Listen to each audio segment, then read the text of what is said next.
غازی ملت، شہید ناموس رسالت اور فخر کراچی، اللہ اکبر، یہ کراچی کے لیے بہت بڑا فخر ہے کہ حضرت میوہ شاہ غازی رحمت اللہ تعالی علیہ کے قدموں میں حضرت غازی عبد القیوم رحمت اللہ علیہ آرام کر رہے ہیں۔ یہ کون تھے؟ پٹھان خاندان سے ان کا تعلق تھا اور یہ 1911 میں پیدا ہوئے۔ یہ 4 بھائی، یہ 2 بھائی اور 4 بہنیں، اور کراچی کے اندر یہ کیا کرتے تھے؟ کراچی کے اندر جو ہے 1933 غالباً آج سے 90 سال پہلے کراچی کے اندر یہ وکٹوریا گاڑی چلاتے تھے، وکٹوریا گاڑی چلاتے تھے۔ آپ جانتے ہیں کہ 1933 کے اندر یہ جو ہمارا صوبہ سندھ ہے، یہ صوبہ سندھ جو ہے یہ ممبئی کے ساتھ جڑا ہوا تھا۔ ممبئی اور صوبہ سندھ یہ بالکل ایسے ساتھ ہوا کرتے تھے، کیونکہ تقسیم ہند ابھی نہیں ہوئی، پاکستان کو 1947 میں بنا، یہ 1933 کے اوائل کی بات ہے۔ اور ان دنوں آریہ سماج حیدرآباد سندھ، آریہ سماج حیدرآباد سندھ کے سیکرٹری، اس کا نام تھا نتھو رام، یہ ہندو تھا۔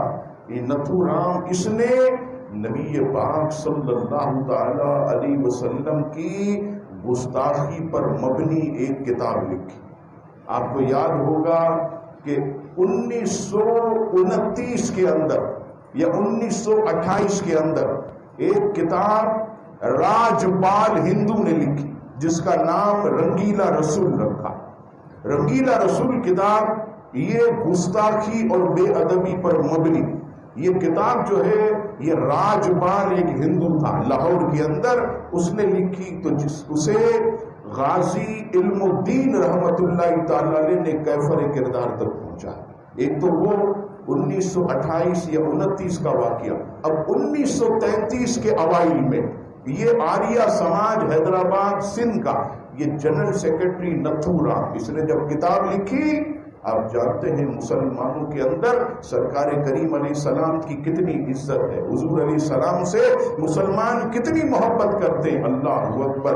لوگ روڈ پر آ گئے، گلیوں میں آ گئے، ہر جگہ احتجاج ہونے لگا کہ نتھو رام کو گرفتار کیا جائے، گستاخ رسول کو کیفر کردار تک پہنچایا جائے۔ اور اس وقت کس کی حکومت تھی؟ برٹش حکومت۔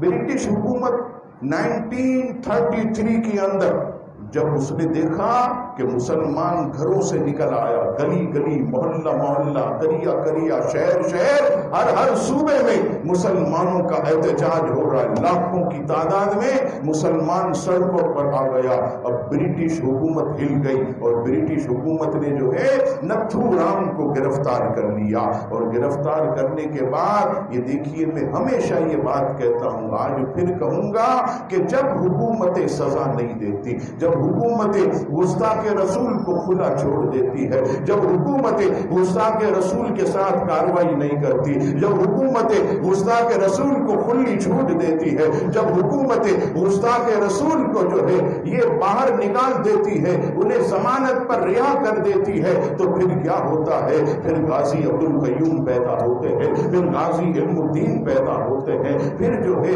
غازی جو ہے یوسف پیدا ہوتے ہیں، پھر غازی ممتاز پیدا ہوتے ہیں، اسی طرح جو ہے غازی تنویر پیدا ہوتے ہیں۔ یہ کب ہوتا ہے؟ جب گستاخ رسول کو کھلا چھوڑ دیا جائے، جب گستاخ رسول کو سزا نہ دی جائے۔ یہی معاملہ برٹش حکومت نے نتھو رام کے ساتھ کیا کہ تھوڑا سا جرمانہ اس پر لگایا اور تھوڑے دن جو ہے وہ قید کی سزا سنائی تاکہ مسلمانوں کا جذبہ ٹھنڈا ہو جائے۔ اب عزیزان گرامی، اب کیا ہوا؟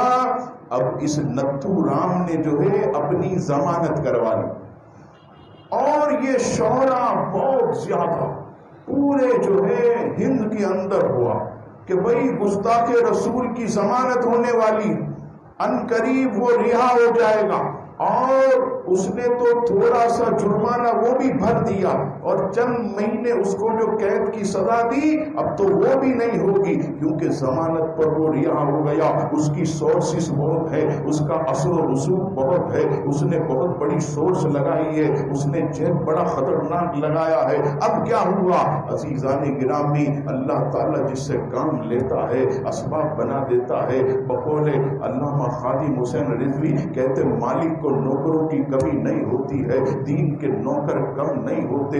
اللہ اکبر۔ حضرت غازی عبد القیوم، کچھ بھی آپ کو علم نہیں ہے، آپ وکٹوریا گاڑی چلا رہے تھے، وکٹوریا گاڑی آپ جمعے کے دن چلا رہے تھے، اور جمعے کے دن نماز کا جب عین وقت ہوا، جیسا کہ ہمارے یہاں یہ دیکھیے کہ جب 12:15 12:30 کا وقت ہوتا ہے تو خطیب و امام تقریر کرتے ہیں، یہ وقت جب ہوا تو غازی عبد القیوم نے سوچا اپنی گاڑی کو میں روک کر ایک کام کرتا ہوں، نماز جمعہ ادا کرتا ہوں۔ اس نے اپنی گاڑی جو ہے یہ لائٹ ہاؤس کے قریب کھڑی کی، اور جونا مارکیٹ جو کہ آپ جانتے ہیں کہ یہاں سے اگر آپ نکلیں جوڑیا بازار کے اندر سے تو جوڑیا بازار کے اندر پھر جو ہے ایک جگہ آتی ہے جسے برتن گلی کہتے ہیں، برتن گلی سے آگے جونا مارکیٹ کا ایک علاقہ ہے جو لی مارکیٹ سے ایسے ٹچ ہوتا، اس جونا مارکیٹ کی بڑی مسجد کے اندر وہاں کے خطیب تقریر۔ غازی عبد القیوم نے نارمل جیسے ایک آدمی وضو کرتا ہے اور نماز کے لیے آتا، غازی صاحب نے وضو کیا اور وضو کرنے کے بعد آپ ایسے خطیب کو سننے کے لیے بیٹھ گئے۔ خطیب کہنے لگا مسلمانوں تمہاری غیرت کو کیا ہو گیا، تم لاکھوں کروڑوں ہو، اور لاکھوں کروڑوں ہونے کے باوجود آج دیکھو نبی پاک کا گستاخ نتھو رام یہ جیل سے باہر نکلنے والا، تم اتنے مسلمان مل کر بھی اسے سزائے موت نہیں دلوا سکے، نبی پاک کو کیا جواب دو گے؟ بارگاہ رسالت میں قیامت کے دن کیا جواب دو گے؟ یہ خطیب تقریر کر رہا تھا، یہ تقریر کر رہا تھا، ادھر ہی غازی عبد القیوم نے اندر ہی اندر نیت کی کہ انشاءاللہ اس خبیث کو میں جو ہے وہ کیفر کردار تک پہنچا، یہ برٹش حکومت یہ تو اس کو چھوڑ دے گی، میں اسے کیفر کردار تک پہنچاؤں گا۔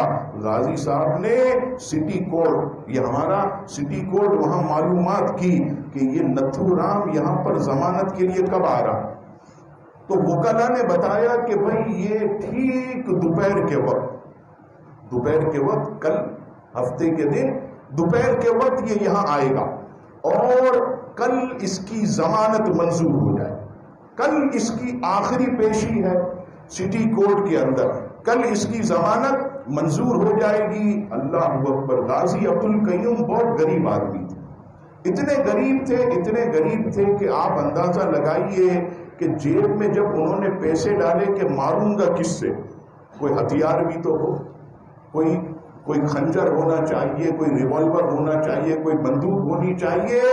غازی صاحب نے اپنے جیب میں پیسے ڈالے، ہاتھ ڈالا تو چند سکے نکلے۔ اب انہوں نے سوچا کہ یہ چند سکے، اب ان چند سکوں میں مجھے خنجر ملے گا کہاں سے؟ تو آپ نے معلومات کی کہ بھئی یہاں کوئی کہا کہ جونا مارکیٹ کے اندر پرانی چیزیں سستی مل جاتی، پرانی چیزیں جو ہیں یہ سستی مل جاتی۔ یہ ہمارے مرحوم سلیم قادری صاحب رحمت اللہ تعالی علیہ، ایک بار میں ان کا بیان سن رہا تھا، وہ کہتے تھے کہ سنیوں جسے کام کرنا ہوتا ہے وہ کسی کا انتظار نہیں کرتا، وہ خود ہی کر دیتا، وہ کام خود ہی کرتا ہو، جس کو کرنا نہیں ہوتا وہ صرف باتیں ہی کرتا رہتا ہو، جسے کرنا ہوتا ہے وہ خود ہی اپنا پورا راستہ بنا لیتا۔ غازی صاحب کا آپ دیکھیے، غازی صاحب نے وہ چند جو سکے جیب میں تھے اس سے جونا مارکیٹ سے پرانی چھری خریدی، اور چھری جب دیکھی کہ یہ تو اتنی تیز نہیں ہے، یہ تو خبیث مرے گا بھی نہیں، پھر مجھے پولیس پکڑ لے گی، فائدہ کیا ہوگا؟ غازی صاحب کے پاس اب چھری تیز کرنے کے پیسے بھی نہیں، چھری تیز کرنے کے جیب میں پیسے نہیں، سارے پیسے کی تو چھری لے لی، وہ بھی پرانی۔ اللہ اکبر، اللہ ان کی قبر پر کروڑا رحمت نازل کرے۔ غازی صاحب جو ہے پتھر پر چھری تیز کر رہے، گھنٹوں بیٹھ کر آپ نے پتھر کے اوپر ایسے چھری تیز کرتے رہے، گھنٹوں کے بعد دیکھا اب چھری چمک رہی ہے، اب اس کی طاقت بڑی بہترین ہو گئی. غازی صاحب وہ چھری لے کر آپ سٹی کورٹ کے اندر پہنچے. سٹی کورٹ کے اندر پہنچے، اتنے میں یہ خبیث آیا، سارے وکیلوں اور ججوں کے درمیان میں ایسے گھیرا باندھ کر اور ایسے جو ہے وہ کرسی پر انتظار، جسے ویٹنگ روم کہتے ہیں، وہاں پر بیٹھ گیا. غازی صاحب بھی سامنے کہاں کا یہ ہے نتھو رام. غازی صاحب ایسے اطمینان سے بیٹھ گئے. اب جیسے ہی نتھو رام جو ہے ضمانت کے لیے اندر پہنچا جج کے سامنے، غازی صاحب جو ہے ایسے اٹھے اپنی کرسی سے، اور اٹھنے کے بعد اندر سے ایسے خنجر نکال کر آپ نے جو ہے 2 بار نتھو رام کی گردن پر ایسے نعرہ رسالت لگاتے ہوئے کیے کہ تڑپ کے وہیں پر وہ خبیث مر گیا. لیکن غازی صاحب اللہ اکبر، آپ غازیوں کی تاریخ پڑھیے، غازی علم الدین کی پڑھیے، آپ غازی مرید حسین کو پڑھیے، آپ غازی ممتاز کو پڑھیے، آپ غازی تنویر کو پڑھیے، آپ غازی یوسف کو پڑھیے. یہ اتنے جو ہے وہ نڈر ہوتے تھے کہ مارنے کے بعد بھاگتے نہیں تھے، بلکہ کہتے تھے اے پولیس والوں بھاگوں گا نہیں، جرم نہیں کیا، میرے نبی کی محبت میں کیا ہے، کرنا ہے تو گرفتار کر لو، مجھے گرفتار کر لو. غازی عبد القیوم بھی بھاگے نہیں، اور ایسے آپ کو پولیس نے پکڑ لیا چاروں طرف سے. اب جو ہے جج وہاں موجود تھا، جج جو ہے اپنی سیٹ سے اتر کر آیا، اور اتر کر آ کر کہنے لگا عبد القیوم تو نے نتھو رام کو کیوں مارا؟ اب جو ہے آپ جانتے برٹش حکومت اور یہ اپنے پوپ کو بہت مانتے، اور اپنے دفتروں میں پوپ کی تصویریں لگاتے، پوپ اول، پوپ دوم، پوپ سوم، پوپ چہارم، پوپ پنجم. اب 5واں پوپ پنجم کی تصویر یہ جج کے کمرے میں ایسے لگی ہوئی، جج کے کمرے میں ایسے لگی ہوئی تھی. جج کہنے لگا عبد القیوم تو نے اسے کیوں مارا؟ عبد القیوم غازی صاحب کہنے لگے جج صاحب ایک سوال کروں؟ کہا پوچھو. کہا یہ جو اوپر تصویر لگی ہے یہ کس کی ہے؟ کہا یہ ہمارے جارج پنجم ہیں. کہا ان کو آپ بہت مانتے؟ کہا یہ ہمارے بادشاہ ہیں، ہمارے لیے مقدس ہے. کہا اگر کوئی انہیں برا بھلا کہے، کہا اگر کوئی انہیں برا بھلا کہے تو ہم اس کو سزا دیں گے کڑی سے کڑی، تاکہ ہمیشہ یاد رکھے. غازی صاحب کہنے لگے بس جج صاحب میرے آپ کے سوال کا جواب یہی ہے کہ جب جارج پنجم کی گستاخی آپ کو برداشت نہیں ہوتی تو مسلمانوں سے مصطفیٰ کی گستاخی برداشت نہیں. تو سن لو، اگر مجھے ابھی بھی زندگی ملی تو میں ان خبیثوں کو کیفر کردار تک پہنچاؤں گا. غازی صاحب رحمت اللہ تعالی علیہ نے عزیزان گرامی ایک بات کہی جو کہ ایک مسلمان کے لیے ایمان کا حصہ ہے. غازی صاحب کہنے لگے جو جج صاحب سزا سنائیے. اب جب قلم اٹھایا تو سزا سنائی کہ غازی عبد القیوم کو ہم پھانسی کی سزا سناتے ہیں. غازی عبد القیوم نے جب یہ سنا تو کھڑے ہو کر مسکرانے لگے، اور مسکرا کر یہ کہنے لگے جج صاحب ارے یہ ایک جان کیا ہے، اگر ہو کروڑوں تیرے نام پر سب کو بارہ کرو. ارے یہ تو ایک جان ہے، اگر عبد القیوم کی ہزاروں جان ہوتی تو میں وہ بھی جو ہے اپنے آقا و مولا پر نچھاور کر دیتا، ان کے نام پر میں قربان کر دیتا. اور اسی کو اعلیٰ حضرت کہتے ہیں کروں تیرے نام پہ جاں فدا، بس ایک جاں ارے 2 جہاں فدا، 2 جہاں سے بھی نہیں جی بھرا، ارے کروں کیا کروڑ جہاں نہیں. اور یہاں یاد رکھیے گا کوئی یہ کہے کہ قانون کو ہاتھ میں نہیں لیا جاتا ہے، یہ تو حاکم کی ذمہ داری ہے. تو میں نے پہلے ہی کہا تھا جب حاکم بے ایمان ہو جائے، جب صدر بے ایمان ہو جائے، جب حکومت بے ایمان ہو جائے، جب حکمران جو ہے یہ یہود و نصارہ کے پٹھو بن جائیں تو پھر جو ہے بڑے بڑے عاشق رسول کھڑے ہوتے ہیں. اگر تم سزا دے دیتے تو کبھی بھی کوئی غازی ممتاز نہ ہوتا، کبھی کوئی غازی علم الدین نہ ہوتا، کوئی غازی عبد القیوم نہ ہوتا، کوئی غازی یوسف نہ ہوتا، کوئی غازی تنویر نہ ہوتا، کوئی غازی مرید حسین نہ ہوتا. اگر حکمران سزا دیتے تو کبھی کسی کو اٹھنے کی کوئی حاجت نہ ہوتی، کبھی کسی کو اٹھنے کی کوئی ضرورت نہ ہوتی. اور یہ بھی یاد رکھیے گا کوئی کہے مولانا صاحب اللہ کے رسول تو رحمت رحمت للعالمین بن کر آئے اور آپ تو اپنے دشمنوں کو بھی معاف کر دیتے تھے، یہ کیا بات ہوئی کہ جو حضور کی شان میں گستاخی کرے اسے قتل کر دو؟ سنیے،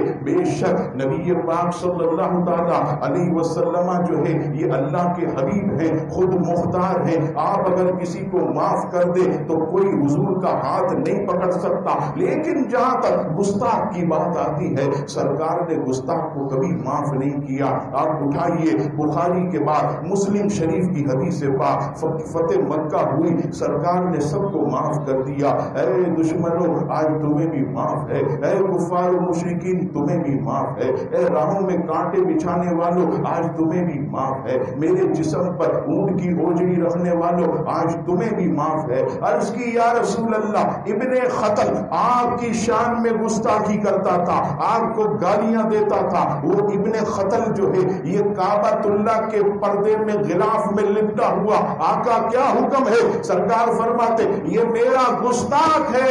ارے خانہ کعبہ کے غلاف میں ہی اس کی گردن کو مار دو، اس کو قتل کر دو، کیونکہ وہ میرا گستاخ ہے.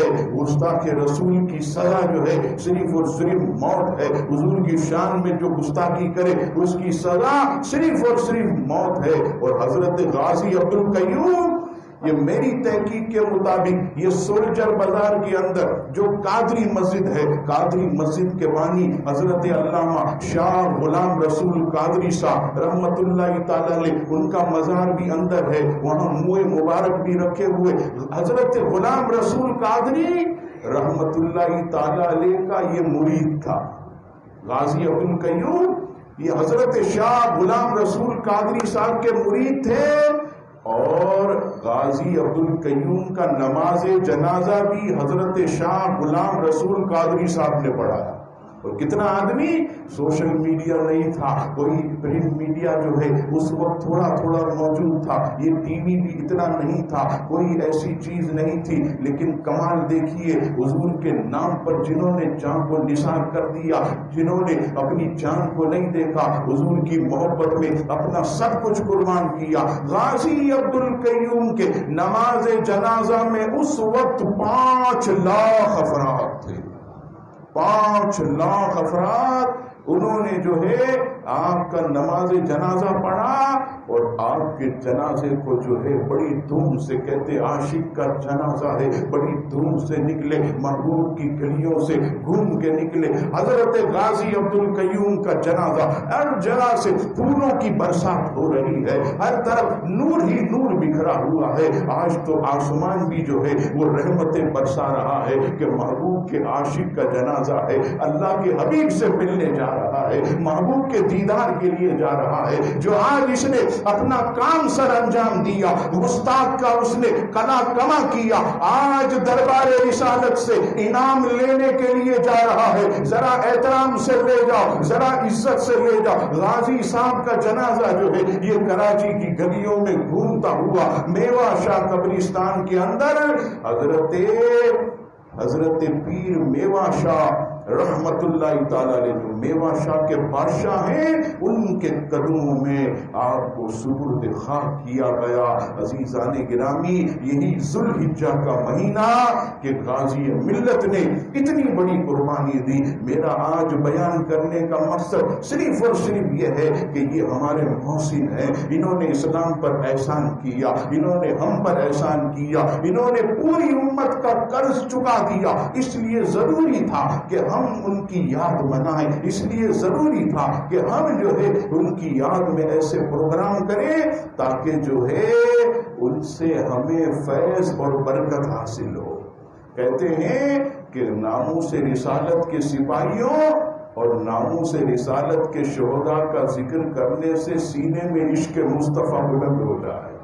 حضور کی محبت یہ بڑھتی چلی جاتی ہے. حضور کے عشق کا اللہ اکبر سمندر یہ سینوں کے اندر موجیں مارتا ہے. رب کریم سے دعا ہے میرے مولا غازی ملت کی مزار پر اپنی کروڑ رحمتوں کی بارش فرما.